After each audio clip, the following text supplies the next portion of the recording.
Salut tout le monde, me revoici aujourd'hui pour ma 100e vidéo sur la chaîne YouTube. Donc voilà, youpi, c'est la nouvelle du jour. Et donc pour vous faire une vidéo de lecture. Au départ, je voulais essayer de faire quelque chose de spécial pour la 100e vidéo, mais franchement, j'ai pas trop d'idées. Donc bon, on va faire une vidéo de lecture normale et puis voilà. J'ai encore une fois mon rayon de soleil en plein dans la figure, donc bon, c'est pas terrible, mais voilà, on va faire avec. Et puis donc je vais vous présenter aujourd'hui 4 livres. Alors le premier que je vous annonçais déjà la dernière fois, je ne l'avais pas encore acheté mais je vous avais déjà dit que je comptais me le procurer. Alors attendez parce qu'il y a un poil de chat coincé dedans. Donc c'est Le Syndrome E de Franck Tillier. Alors j'essaye de bien vous montrer la couverture. Donc voilà, Le Syndrome E qui est un petit pavé de plus de 500 pages quand même. Mais, ah non, pas plus de 500 pages d'ailleurs, juste 500 pages, bref. Donc, mais que j'ai lu très très vite parce que d'une part ça faisait longtemps que je n'avais pas lu de thriller et je pense que ça me manquait, donc du coup j'étais bien contente de retourner dans ce genre littéraire là, et d'autre part parce que ce livre là en particulier se lit également très vite. C'est vraiment construit de façon à ce qu'on ait très envie de savoir la suite et que les pages défilent rapidement. Donc alors c'est le deuxième livre que je lisais de Franck Tillier. Le premier je l'avais lu en 2014 si je ne me trompe pas, je vous en avais parlé sur la chaîne aussi. Il s'agissait de Vertige qui est l'un des derniers romans qu'il a sorti je crois. Et j'avais eu un avis plutôt mitigé sur Vertige, je ne garde pas un souvenir exceptionnel de cette lecture. Donc voilà, j'avais eu une première impression plutôt moyenne avec Franck Tillier. Et finalement, heureusement que j'ai retenté l'expérience puisqu'elle a été beaucoup plus positive ici avec Le Syndrome E. Je pense que je n'avais simplement pas commencé par le bon roman. Et donc là, voilà, Le Syndrome E, lui, a été une très très bonne lecture. J'ai vraiment beaucoup aimé ce thriller que j'ai trouvé extrêmement intéressant, qui aborde beaucoup de sujets, de façon très détaillée, notamment des sujets assez scientifiques puisque donc l'histoire concerne principalement le pouvoir de l'image sur le cerveau en fait et sur l'inconscient. Donc ça démarre avec un film, un petit court-métrage qui va être visionné un jour par un amateur, un collectionneur de films anciens qui va l'acheter et qui va le visionner et qui va devenir aveugle après avoir visionné ce film. Et parallèlement à ça, il va y avoir des histoires de meurtres, des corps qui vont être retrouvés en France. Et voilà, il y a toute une intrigue qui va se lancer par rapport à ces deux histoires parallèles qui en fait sont liées.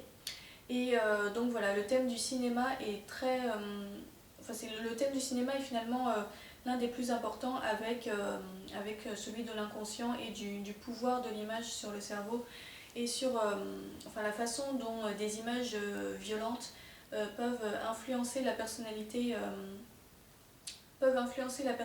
en fait et provoquer des traumatismes alors même que ce sont uniquement des images et qu'on pourrait penser que des images ne sont pas trop que les images sont moins dangereuses que les événements réels alors qu'en fait non, pas tellement, les images peuvent aussi être très nocives. Donc voilà, j'ai beaucoup aimé le thème du cinéma qui était abordé puisque j'aime le cinéma et donc voilà, du coup ça m'a beaucoup intéressé tous ces aspects là, tous les aspects vraiment techniques par rapport au film, à la réalisation du court-métrage et des différents courts-métrages qui sont évoqués au fur et à mesure du roman. J'ai également beaucoup aimé le thème plus scientifique sur le cerveau et sur l'inconscient, d'autant que en fait, je ne m'attendais pas à ce que ça aborde ce thème-là, je ne savais pas trop à quoi m'attendre en fait en commençant ce roman. Et il se trouve que ce thème-là fait partie vraiment de ceux qui m'intéressent le plus, je dirais, d'une façon générale, parce que je trouve vraiment que dans notre société aujourd'hui, on est attaqué par un déluge d'images violentes qui sont permanentes. Voilà. Et moi, je trouve ça vraiment horrible en fait. Dès l'adolescence, en fait, j'ai commencé à être gênée par ça, par toutes les choses qu'on voyait à la télé ou au cinéma ou même dans les livres ou n'importe où. Je trouve que vraiment dans notre société actuelle aujourd'hui, on est vraiment soumis très jeune à des images qui sont de plus en plus dures, je trouve. Et moi, je trouve que c'est vraiment un truc horrible parce que je pense que c'est absolument pas anodin et que ça peut vraiment faire du mal, aux enfants, notamment quand je vois parfois les choses qu'on voit à la télé, même des programmes qui sont proposés pour la jeunesse, et où parfois il y a des trucs où je me dis mais comment est-ce qu'on peut vouloir montrer ça à des gamins quoi. Enfin moi je trouve ça vraiment horrible. Et voilà, je m'explique de façon un peu brouillonne, mais voilà, c'est un sujet à propos duquel je suis très sensible, puisque moi-même je suis très sensible à l'image, et finalement des choses que j'ai vues à la télévision ou dans des films quand j'étais plus jeune m'ont vraiment énormément marqué, et de façon peut-être pas pathologique, mais enfin voilà, j'ai eu des très très mauvaises expériences par rapport aux images violentes qu'on peut rencontrer de nos jours, et je pense que ça m'a beaucoup influencée. Je pense que ça a vraiment construit finalement une part de ma personnalité. Et donc voilà, c'est un sujet qui me tient à cœur d'une certaine manière, et donc du coup bah, forcément ça m'a beaucoup intéressée. Voilà, ça c'était la petite parenthèse personnelle. C'est un thriller qui est très efficace, qui est assez violent également, mais qui va pas trop dans le gore inutile. Donc ça, du coup, c'est plutôt un bon point. La violence est présente, mais elle est vraiment là pour servir le récit et pas uniquement pour le plaisir de choquer le lecteur. Donc ça, c'était plutôt bien. Après, il y a un détail qui m'a... Alors, je sais pas pourquoi, mais il y a un détail dans le style de Franck Tillier qui m'a un peu déconcertée, et qui m'avait fait d'ailleurs cet effet-là dans le roman Vertige également. C'est que parfois je trouvais que l'auteur avait des propos qui me semblaient étrangement racistes en fait. Alors je sais pas si c'est moi qui ai fait une fixation là-dessus ou quoi, mais c'est vraiment des petites choses très isolées. Mais parfois il y avait l'auteur formulait quelque chose d'une certaine façon, et je me disais mais pourquoi est-ce qu'il a dit ça comme ça. Faudrait que je vous trouve un exemple, mais voilà, l'histoire se passe dans plusieurs pays, et quand il parle de personnages étrangers, je trouvais que parfois il avait une façon de les présenter qui était un peu raciste. Voilà, alors c'était pas très flagrant, mais ça m'a interpellée, on va dire, et c'était c'était une impression que j'avais déjà eue dans Vertige, donc du coup je sais pas si l'auteur fait exprès ou si c'est juste moi qui l'ai ressenti comme ça, qui ai peut-être mal interprété sa façon de s'exprimer, mais voilà, je trouvais ça un peu bizarre. Bon, à part ça, c'est une lecture que j'ai vraiment beaucoup aimée. Et donc j'ai maintenant très hâte de lire Gattaca, qui est le deuxième tome, et qui est en fait la raison pour laquelle j'avais acheté le Syndrome E à la base, puisque je voulais les lire dans l'ordre. Et je pense que Gattaca sera également une très bonne lecture, donc je vais sans doute me le procurer bientôt. Voilà.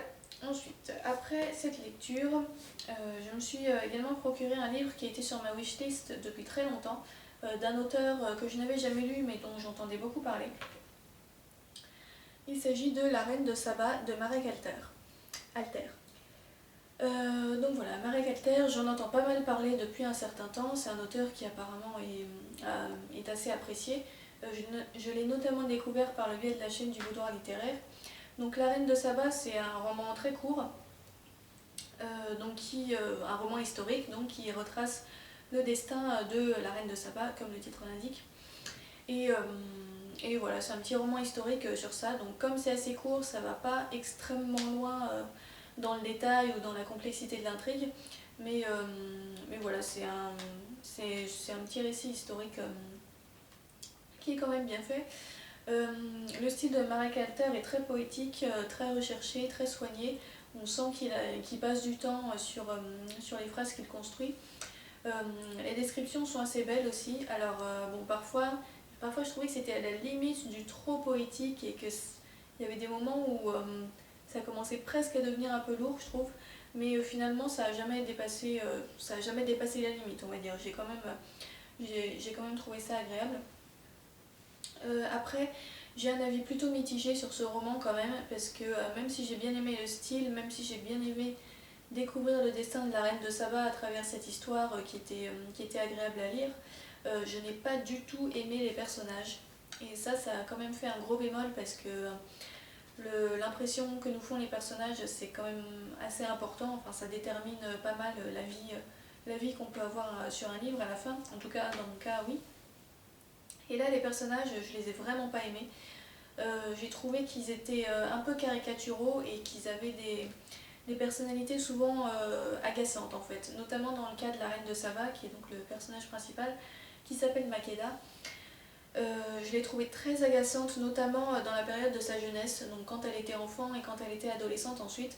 Je la trouvais très arrogante, très un peu chieuse quoi sur les bords et elle m'a pas mal énervée. Ensuite, quand elle arrive plus dans l'âge adulte, ça s'agit un petit peu, donc elle était moins désagréable. Mais dans la dernière partie du livre, son caractère se modifie, je trouve, d'une étrange façon. Et en fait, pour tout vous dire, je n'ai pas du tout aimé la fin. J'ai trouvé cette fin, j'ai vraiment le soleil en plein dans les yeux là, donc voilà. Voilà, j'ai trouvé cette fin un petit peu incompréhensible et très en contradiction avec le reste du roman en fait, puisque depuis le départ on nous présentait donc une personnalité qui était très forte, qui avait beaucoup de caractère, qui se laissait pas marcher sur les pieds, qui avait plutôt tendance à dominer son entourage. Et dans la fin, alors je vais pas vous spoiler la fin, mais dans la fin son caractère, il y a une sorte de gros retournement dans son caractère et tout d'un coup elle devient très, je sais pas comment dire, elle se soumet à un autre personnage mais d'une façon totale et qui moi m'a semblé un peu invraisemblable parce que voilà, le retournement de personnalité m'a semblé tellement énorme que voilà, ça m'a pas paru crédible en fait, tout simplement. Et j'ai pas du tout aimé ce retournement. Donc voilà, j'ai été assez déçue par la fin qui m'a semblé un peu, un peu en contradiction avec le reste du livre et j'ai terminé le livre en me disant mais tout ça pour ça quoi. Voilà, j'ai pas du tout aimé l'évolution du personnage sur la fin. Après bon, c'était une lecture qui n'était pas désagréable, j'ai quand même pris du plaisir à la lire, ça m'a intéressé de découvrir le destin de ce personnage que je connaissais vraiment pas du tout. Enfin, je le connaissais de nom mais c'est tout quoi. Par contre, voilà, j'ai quand même un avis un petit peu mitigé. Il n'est pas certain que je lirai d'autres livres de Mary Calter puisque j'ai l'impression que c'est toujours un peu les mêmes. J'ai l'impression que c'est toujours un peu le même style, ces romans. À chaque fois, il prend un personnage, souvent un personnage féminin, j'ai l'impression, pour raconter son histoire. Et là, je dois dire que j'ai pas été tout à fait convaincue par ce roman, donc je n'ai pas très envie de lire d'autres romans du même style, on va dire. Après, je dis ça, mais rien n'est définitif. Peut-être qu'un jour, il y aura un roman de lui qui m'intéressera beaucoup. Mais pour l'instant, je pense que je vais en rester là avec cet auteur. En ce moment, je suis en train de lire un autre livre que j'ai acheté en même temps que La Reine de Saba. Il s'agit encore une fois d'un auteur que je n'avais jamais lu mais dont j'avais beaucoup entendu parler, à savoir Yasmina Khadra avec son roman À quoi rêvent les loups. Donc là encore c'est un roman court et ici c'est du contemporain. Donc il nous raconte le destin d'un jeune Algérien dans les années 80 je crois, qui, à la fin des années 80, donc début 90 aussi je suppose, donc qui est issu d'un milieu très pauvre et qui rêve de devenir acteur de cinéma mais qui n'arrive pas à percer dans le milieu et qui va finir par s'engager chez les islamistes et devenir un intégriste et un terroriste qui va commettre des actes très violents. Et donc voilà, on suit son parcours depuis le début, pas le début de sa vie mais enfin on suit depuis avant qu'il rejoigne les intégristes quand il essaye encore de percer dans le cinéma etc. Jusqu'à son endoctrinement, on va dire, dans le groupe terroriste. J'en suis à un petit peu plus de la moitié. Et pour l'instant, c'est une excellente lecture. Vraiment, j'adore ce roman. Je m'y attendais pas en plus parce que c'est un roman que j'ai ajouté sur ma wishlist très récemment. Je l'ai vraiment mis un peu par curiosité comme ça. Et puis, bon, voilà, comme il était court, je me suis dit, allez, je vais l'acheter, ça sera vite lu. Et je m'attendais vraiment pas à apprécier autant ce livre. Je le trouve très intense, très fort au niveau émotionnel. Au niveau intellectuel aussi, il y a des idées qui sont vraiment profondes, qui sont très bien exprimées. J'adore le style de l'auteur, je le trouve percutant, très efficace et en même temps suffisamment recherché, assez intelligent, quoi. C'est un style qui est à la fois beau, agréable à lire et qui est efficace, quoi. Et ça, c'est vraiment les deux aspects que je recherche en priorité. Pour moi, quand un auteur arrive à allier à la fois la finesse du style, on va dire, et le côté percutant, pour moi, c'est l'idéal, quoi. C'est le style d'écriture que je préfère. Donc voilà, là c'est le cas avec ce roman-là. Franchement, voilà, pour l'instant, j'ai aucun point négatif à faire sur ce livre. Je le trouve excellent. Alors que pourtant à la base c'était un sujet qui m'intéressait pas spécialement, les histoires de terrorisme, etc. Ça a jamais été quelque chose qui m'a beaucoup passionnée. Mais là franchement, en fait j'adore le fait de suivre l'évolution du personnage, qui est un personnage très attachant, contrairement à ce qu'on pourrait croire au début quand on se dit qu'il va devenir terroriste. En fait finalement je me rends compte que c'est un jeune homme qui à la base était très doux, très gentil en fait, c'était vraiment quelqu'un de bien. Et donc du coup c'est assez révélateur finalement de voir par quels moyens un jeune homme qui n'était pas du tout porté sur la violence va devenir violent du fait des conditions sociales très difficiles dans lesquelles il vit et des mouvements islamistes qui dépensent beaucoup d'énergie pour endoctriner les jeunes personnes désœuvrées et les convaincre de suivre un idéal un petit peu illusoire, quoi. Donc voilà, de toute façon je vous en reparlerai quand je l'aurai fini. Mais franchement si ça continue comme ça, je pense que ça va être un coup de cœur. Pour l'instant c'est une très très belle découverte. Et pour finir, je vous montre un petit livre qui n'est pas un roman, un petit livre, pas spécialement petit, mais qui n'est pas un roman, c'est un livre documentaire. Et c'est À la découverte des volcans extrêmes de Henri Gaudru et Evelyne Pradal aux éditions Vuibert. Donc un livre documentaire, comme je le disais, qui n'est pas très très épais. Voilà, c'est un livre de vulgarisation sur la volcanologie. Donc comme je vous le disais dans l'une de mes dernières vidéos concernant les films, je m'intéresse beaucoup aux volcans en ce moment puisque la volcanologie, le thème des volcans est assez important dans le deuxième tome de Hoodoo que je suis en train d'écrire. Donc voilà, je regarde des documentaires sur les volcans, j'emprunte des livres sur les volcans, puisqu'en l'occurrence c'est un livre que j'ai emprunté à la bibliothèque de l'université. Et donc celui-ci, en fait c'est un livre qui présente différents volcans du monde à travers des sortes de petites fiches. Donc par exemple ici on a le piton de la Fournaise. Donc voilà, on a une petite présentation au départ du volcan, une carte pour montrer où est-ce qu'il se situe.